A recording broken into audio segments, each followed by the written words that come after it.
നമസ്കാരം, വാർത്താ ബുള്ളറ്റിലേക്ക് സ്വാഗതം. ആദ്യം പ്രധാന വാർത്തകൾ.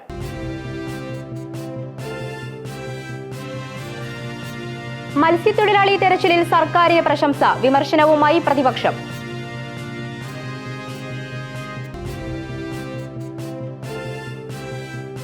അർജുൻ ആയങ്കിക്കായി പോലീസ് പരിശോധന, CPIM പ്രതിഷേധത്തിലേക്ക്.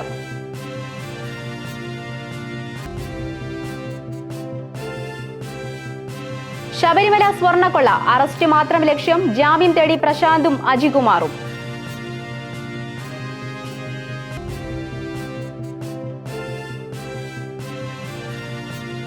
അയോധ്യ രാമക്ഷേത്ര സാമ്പത്തിക ക്രമക്കേട്, CBI അന്വേഷണം ആവശ്യപ്പെട്ട് സന്യാസിമാരുടെ തെരുവ് പ്രക്ഷോഭം.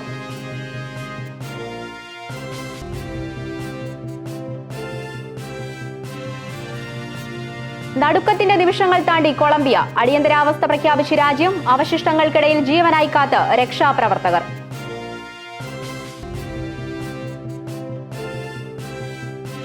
സ്വർണ്ണവില വീണ്ടും കുതിപ്പിൽ, വെള്ളിക്കും വൻ മുന്നേറ്റം.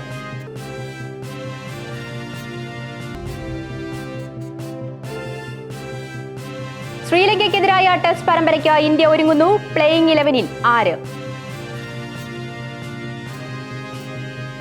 വാർത്തകൾ വിശദമായി. ലത്തീൻ അതിരൂപത archbishop doctor Thomas J Netto സർക്കാരിന്റെ തിരച്ചിൽ നടപടികളെ പ്രശംസിച്ചു.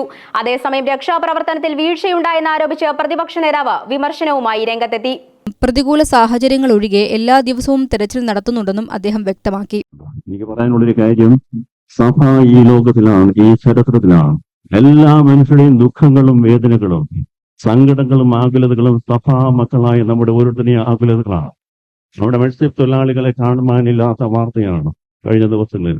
ബഹുമാനപ്പെട്ട മുഖ്യമന്ത്രി നീണ്ടകരയിലെ വീട്ടിൽ സന്ദർശിച്ചിട്ട് വന്നു. പത്രപ്രവർത്തകർ ചോദിച്ച ചോദ്യങ്ങൾക്കെല്ലാം വളരെ ക്ലാരിറ്റിയോടുകൂടി അദ്ദേഹം ഉത്തരം പറഞ്ഞു. എന്നോട് പറയുകയായിരുന്നു, 10 ദിവസത്തിനുള്ളിൽ ഏറ്റവും ഇമ്മീഡിയറ്റ് ആയിട്ട് ചെയ്യുവാനുള്ള കാര്യങ്ങളെ കുറിച്ച് അങ്ങയുടെ നേതൃത്വത്തിൽ കേരളത്തിലെ ഈ ഗവൺമെന്റിന്റെ എല്ലാ പ്രവർത്തനങ്ങൾക്കും ഞങ്ങൾ എല്ലാവരും അകമഴിഞ്ഞ പിന്തുണയും ദൈവത്തോട് ഇവയെല്ലാം വിജയപ്രദമായി നടക്കുള്ള പ്രാർത്ഥനകളും ഈ അവസരത്തിൽ നേരുകയാണ്. അതേസമയം വിഴിഞ്ഞത്ത് കാണാതായ മത്സ്യത്തൊഴിലാളി ജോണിന്റെ വീട്ടിലെത്തിയ പ്രതിപക്ഷ നേതാവ് പിണറായി വിജയൻ സർക്കാരിനെതിരെ രൂക്ഷ വിമർശനമുയർത്തി. രക്ഷാപ്രവർത്തനത്തിൽ വീഴ്ചയുണ്ടായെന്നും BJP നേതാവ് രാജീവ് ചന്ദ്രശേഖറിനോട് കേന്ദ്ര സഹായം തേടേണ്ടി വന്നത് വിചിത്രമാണെന്നും അദ്ദേഹം ആരോപിച്ചു. സർക്കാർ വീഴ്ച തിരുത്തി തെരച്ചിൽ കൂടുതൽ ശക്തമാക്കണമെന്നും പിണറായി വിജയൻ ആവശ്യപ്പെട്ടു. മല്ലപ്പള്ളിയിലെ CPIM DYFI നേതാക്കളുടെ വീടുകളിൽ പോലീസ് പരിശോധന നടത്തിയതിനെതിരെ CPIM ഇന്ന് വായ മൂടിക്കെട്ടി പ്രതിഷേധ മാർച്ച് നടത്തും. സംഘടിത കുറ്റകൃത്യത്തിന് ഗൂഢാലോചന നടത്തിയെന്ന കേസിൽ ആയങ്കിക്ക് ലഭിച്ച ജാമ്യം റദ്ദാക്കണമെന്നാവശ്യപ്പെട്ടുള്ള പോലീസ് റിപ്പോർട്ടും കോടതി പരിഗണിക്കും. ഫേസ്ബുക്ക് പോസ്റ്റിലൂടെ കോതമംഗലം SHOയെ ഭീഷണിപ്പെടുത്തിയ സംഭവത്തിലാണ് പുതിയ കേസ്. നേരത്തെ കണ്ണൂർ സൈബർ പോലീസ് രജിസ്റ്റർ ചെയ്ത കേസിൽ അർജുൻ ആയങ്കിയെ അറസ്റ്റ് ചെയ്ത് 14 ദിവസത്തേക്ക് റിമാൻഡ് ചെയ്തിരുന്നു. തുടർന്ന് തലശ്ശേരി സബ് ജയിലിലേക്ക് മാറ്റുകയായിരുന്നു. പോലീസിനെ ഭീഷണിപ്പെടുത്തിയ കേസിൽ അർജുൻ ആയങ്കിയെ കസ്റ്റഡിയിൽ വാങ്ങാൻ പ്രത്യേക അന്വേഷണ സംഘം നീക്കം ശക്തമാക്കി. സംഘടിത കുറ്റകൃത്യത്തിന് ഗൂഢാലോചന നടത്തിയെന്ന കേസിൽ ആയങ്കിക്ക് ലഭിച്ച ജാമ്യം റദ്ദാക്കണമെന്നാവശ്യപ്പെട്ടുള്ള പോലീസ് റിപ്പോർട്ടും കോടതി പരിഗണിക്കും. ഫേസ്ബുക്ക് പോസ്റ്റിലൂടെ കോതമംഗലം SHOയെ ഭീഷണിപ്പെടുത്തിയ സംഭവത്തിലാണ് പുതിയ കേസ്. നേരത്തെ കണ്ണൂർ സൈബർ പോലീസ് രജിസ്റ്റർ ചെയ്ത കേസിൽ അർജുൻ ആയങ്കിയെ അറസ്റ്റ് ചെയ്ത് 14 ദിവസത്തേക്ക് റിമാൻഡ് ചെയ്തിരുന്നു. തുടർന്ന് തലശ്ശേരി സബ് ജയിലിലേക്ക് മാറ്റുകയായിരുന്നു. ശബരിമല സ്വർണ്ണക്കൊള്ള കേസിൽ അറസ്റ്റിലായി റിമാൻഡിൽ കഴിയുന്ന തിരുവിതാംകൂർ ദേവസ്വം ബോർഡ് മുൻ പ്രസിഡന്റ് PS പ്രശാന്തും മുൻ അംഗം A അജികുമാറും ജാമ്യം തേടി കൊല്ലം വിജിലൻസ് കോടതിയെ സമീപിച്ചു. ശബരിമല സ്വർണ്ണക്കൊള്ള കേസിൽ അറസ്റ്റിലായി റിമാൻഡിൽ കഴിയുന്ന തിരുവിതാംകൂർ ദേവസ്വം ബോർഡ് മുൻ പ്രസിഡന്റ് PS പ്രശാന്ത്, മുൻ അംഗം A അജികുമാർ എന്നിവർ കൊല്ലം വിജിലൻസ് കോടതിയിൽ ജാമ്യാപേക്ഷ സമർപ്പിച്ചു. ഇക്കഴിഞ്ഞ ജൂലൈ 23-ന് പ്രത്യേക അന്വേഷണ സംഘം അറസ്റ്റ് ചെയ്ത ഇരുവരും തങ്ങളുടെ അറസ്റ്റിനു ശേഷം കേസ് അന്വേഷണത്തിൽ യാതൊരുവിധ പുരോഗതിയോ തുടർ നടപടികളോ ഉണ്ടായിട്ടില്ലെന്ന് ജാമ്യാപേക്ഷയിൽ ആരോപിക്കുന്നു. തങ്ങളെ അറസ്റ്റ് ചെയ്യുക എന്നത് മാത്രമായിരുന്നു അന്വേഷണ സംഘത്തിന്റെ ലക്ഷ്യമെന്നും അറസ്റ്റ് വാർത്താ പ്രാധാന്യത്തിനു വേണ്ടി മാത്രമായിരുന്നു എന്നും പ്രതിഭാഗം കോടതിയെ അറിയിച്ചു. ക്രിമിനൽ ഗൂഢാലോചന ഉന്നയിക്കാൻ തങ്ങൾക്കെതിരെ കൃത്യമായ യാതൊരു തെളിവുകളും ഹാജരാക്കാൻ അന്വേഷണ സംഘത്തിന് കഴിഞ്ഞിട്ടില്ലെന്നാണ് പ്രധാന വാദം. കൂടാതെ ശബരിമലയിലെ ദ്വാരപാലക ശില്പങ്ങൾ നിർമ്മാണ ആവശ്യങ്ങൾക്കായി പുറത്തു കൊണ്ടുപോകാനുള്ള തീരുമാനം തങ്ങളുടെ ഭരണസമിതിയുടെ കാലത്തുള്ളതല്ലെന്നും മുൻപുണ്ടായിരുന്ന ബോർഡ് എടുത്ത തീരുമാനമായിരുന്നു ഇതെന്നും അതിനാൽ തങ്ങൾക്ക് വ്യക്തിപരമായ പങ്കോ ദുരുദ്ദേശമോ ഇല്ലെന്നും അവർ വ്യക്തമാക്കുന്നു. ഇതിനു പുറമെ രണ്ടാം പ്രതിയായ എ അജികുമാറിന് ഗുരുതരമായ ആരോഗ്യ പ്രശ്നങ്ങളുണ്ടെന്ന കാര്യവും ജാമ്യാപേക്ഷയിൽ എടുത്തു പറയുന്നുണ്ട്. സ്വർണ്ണക്കള്ള കേസിന് പുറമെ ശബരിമലയിൽ നെയ്യ് വിതരണം ചെയ്യുന്നതിനായി മിൽമയ്ക്ക് അനുകൂലമായി ടെൻഡർ നടപടികൾ മാറ്റിയെഴുതിയെന്ന വിജിലൻസ് കണ്ടെത്തലിനെ തുടർന്നുള്ള നെയ്യ് ക്രമക്കേട് കേസിലും ഇരുവരും പ്രതികളാണ്. പ്രതികളുടെ ജാമ്യാപേക്ഷയിൽ വിജിലൻസ് കോടതി ഉടൻ വാദം കേൾക്കും. അന്വേഷണം മന്ദഗതിയിലാണെന്ന പ്രതിഭാഗത്തിന്റെ ആരോപണങ്ങളെ പ്രോസിക്യൂഷൻ എപ്രകാരം നേരിടുമെന്നതിനെ ആശ്രയിച്ചിരിക്കും വിജിലൻസ് കോടതിയുടെ തീരുമാനങ്ങൾ. അയോധ്യ രാമക്ഷേത്രത്തിലെ സംഭാവന കൊള്ളയിൽ CBI അന്വേഷണം ആവശ്യപ്പെട്ട് പ്രധാനമന്ത്രിയുടെ വസതിയിലേക്ക് സന്യാസിമാരുടെ പ്രതിഷേധ മാർച്ച്. അയോധ്യ ശ്രീരാമക്ഷേത്രവുമായി ബന്ധപ്പെട്ട് ഉയർന്ന സാമ്പത്തിക ക്രമക്കേടുകളും സംഭാവന തട്ടിപ്പിലും CBI അന്വേഷണം ആവശ്യപ്പെട്ട തലസ്ഥാന നഗരിയിൽ സന്യാസിമാരുടെയും മഹന്തമാരുടെയും മഹാമണ്ഡലേശ്വരന്മാരുടെയും നേതൃത്വത്തിൽ ശക്തമായ പ്രതിഷേധം അരങ്ങേറി.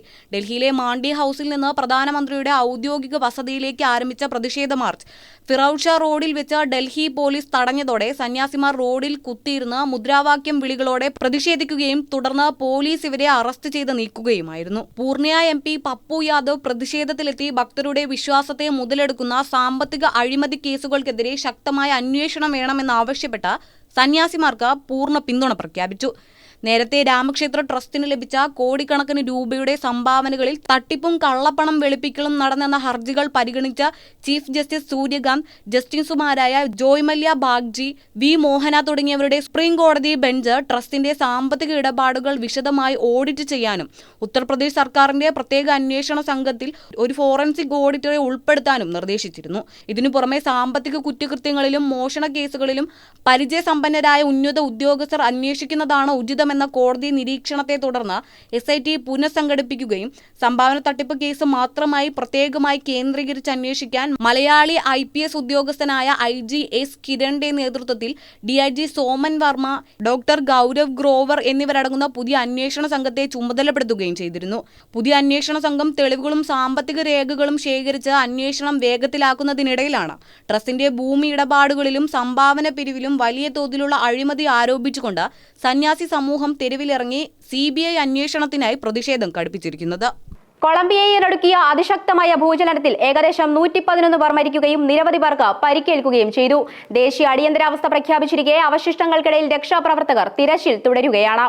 ാണിത്. അമേരിക്കൻ ജിയോളജിക്കൽ സർവേയുടെ കണക്കനുസരിച്ച് റിക്ടർ സ്കെയിലിൽ 7.4 തീവ്രത രേഖപ്പെടുത്തിയ അതിശക്തമായ ഭൂചലനമാണ് രാജ്യത്തുണ്ടായത്. കാപ്പി ഉൽപാദന മേഖലയായ റിസറാൾഡയിലും ചോക്കോയിലുമാണ് വലിയ തോതിലുള്ള നാശനഷ്ടങ്ങൾ റിപ്പോർട്ട് ചെയ്തിരിക്കുന്നത്. മാനിസാലസ് നഗരത്തിലെ ചരിത്രപ്രസിദ്ധമായ നവഗോത്തിക് കത്തീഡ്രലിന്റെ ഒരു വശം തകർന്നു വീണു.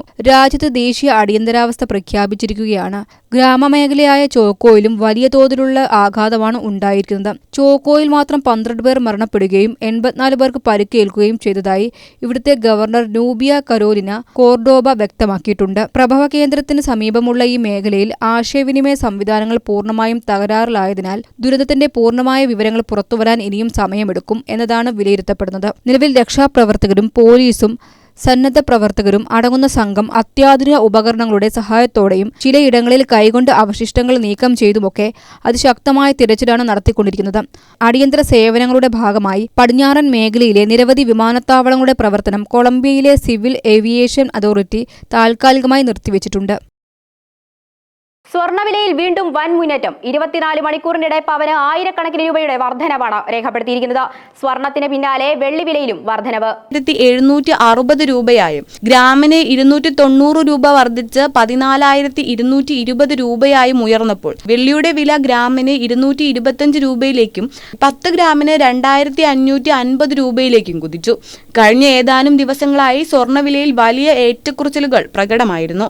ഓഗസ്റ്റ് 4-ന് 1,56,000 രൂപയായിരുന്നു പവന് നിരക്കെങ്കിൽ ഓഗസ്റ്റ് 5-ന് 1,76,080 രൂപയായും ഓഗസ്റ്റ് 6-ന് 1,98,000 രൂപയായും 7-ന് 1,09,90 രൂപയും 8, 9 തീയതികളിൽ 1,11,720 രൂപയായും 10-ന് 1,11,440 രൂപയും കടന്നാണ് ഇന്നത്തെ റെക്കോർഡ് നിരക്കിലെത്തിയത്.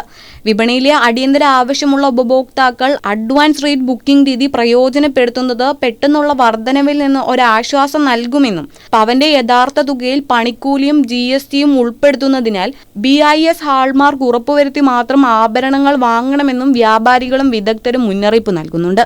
സന്നാഹ മത്സരത്തിന് പിന്നാലെ ശ്രീലങ്കയ്ക്കെതിരായ ടെസ്റ്റ് പരമ്പരയ്ക്കായി ഇന്ത്യ ഒരുങ്ങുന്നു. ഓഗസ്റ്റ് 15-ന് ആരംഭിക്കുന്ന ആദ്യ ടെസ്റ്റിൽ ആരൊക്കെയാകും പ്ലേയിങ് 11-ൽ ഇടം നേടുക? സന്നാഹ മത്സരത്തിന് തിരശീല വീണു. ഇനി ശ്രീലങ്കയ്ക്കെതിരായ യഥാർത്ഥ പോരാട്ടത്തിനാണ് ഇന്ത്യ ഇറങ്ങുന്നത്. ഓഗസ്റ്റ് 15-ന് ആരംഭിക്കുന്ന ആദ്യ ടെസ്റ്റിൽ ആരൊക്കെയാകും അന്തിമ 11-ൽ ഇടം നേടുക എന്നതാണ് ക്രിക്കറ്റ് ലോകം ഉറ്റുനോക്കുന്നത്. സന്നാഹ മത്സരത്തിൽ തകർപ്പൻ സെഞ്ചുറിയുമായി ദേവദത്ത് പടിക്കൽ തന്റെ അവകാശവാദം ശക്തമാക്കിയിട്ടുണ്ട്. സായി സുദർശൻ പരിക്കേറ്റ് പുറത്തായതോടെ പടിക്കലിന് ടീമിൽ ഇടം ലഭിക്കാനുള്ള സാധ്യതയും വർദ്ധിച്ചു. സായി സുദർശന് പകരക്കാരനായി മുംബൈ താരം സർഫറാസ് ഖാനെ ടീമിൽ ഉൾപ്പെടുത്തിയിട്ടുണ്ട്. എന്നാൽ ആദ്യ ടെസ്റ്റിൽ സർഫറാസ് കളിക്കാനുള്ള സാധ്യത കുറവാണെന്നാണ് സൂചന. വിക്കറ്റ് കീപ്പർ സ്ഥാനത്തും ഇപ്പോഴും വ്യക്തതയില്ല. സന്നാഹ മത്സരത്തിൽ ഋഷഭ് പന്തിനും ധ്രുവ് ജുറലിനും വലിയ പ്രകടനം പുറത്തെടുക്കാനായില്ല. KL രാഹുൽ ടീമിലുള്ള സാഹചര്യത്തിൽ ഈ സ്ഥാനത്തെ തീരുമാനം നിർണായകമാകും. സ്പിന്നർമാർക്ക് കൂടുതൽ പിന്തുണ ലഭിക്കാൻ സാധ്യതയുള്ള പിച്ചിൽ രവീന്ദ്ര ജഡേജയും മാനവ് സുതാറും മികച്ച പ്രകടനമാണ് പുറത്തെടുത്തത്. പേസ് വിഭാഗത്തിൽ മുഹമ്മദ് സിറാജിനും പ്രസിദ്ധ് കൃഷ്ണയ്ക്കും സ്ഥാനം ഉറപ്പാക്കുമെന്നാണ് വിലയിരുത്തൽ. ബാറ്റിംഗിലും സംഭാവന നൽകാൻ കഴിയുന്ന ഗുർനൂർ ബ്രാറിനും അവസരം ലഭിച്ചേക്കും. ലോക ടെസ്റ്റ് ചാമ്പ്യൻഷിപ്പ് ഫൈനലിലേക്ക് മുന്നേറണമെങ്കിൽ ശ്രീലങ്കയ്ക്കെതിരായ പരമ്പര ഇന്ത്യക്ക് നിർണായകമാണ്. അതുകൊണ്ട് തന്നെ ആദ്യ ടെസ്റ്റിലെ പ്ലേയിങ് 11 മുതൽ ഓരോ തീരുമാനവും ഏറെ ശ്രദ്ധേയമാകും. പരിശീലകൻ എന്ന നിലയിൽ ഗൗതം ഗംഭീറിനും ചീഫ് സെലക്ടർ എന്ന നിലയിൽ അജിത് ഗവാർക്കറിനും ഈ പരമ്പര നിർണായകമാണ്. ബുള്ളറ്റിൻ പൂർണ്ണമാവുകയാണ്. നന്ദി.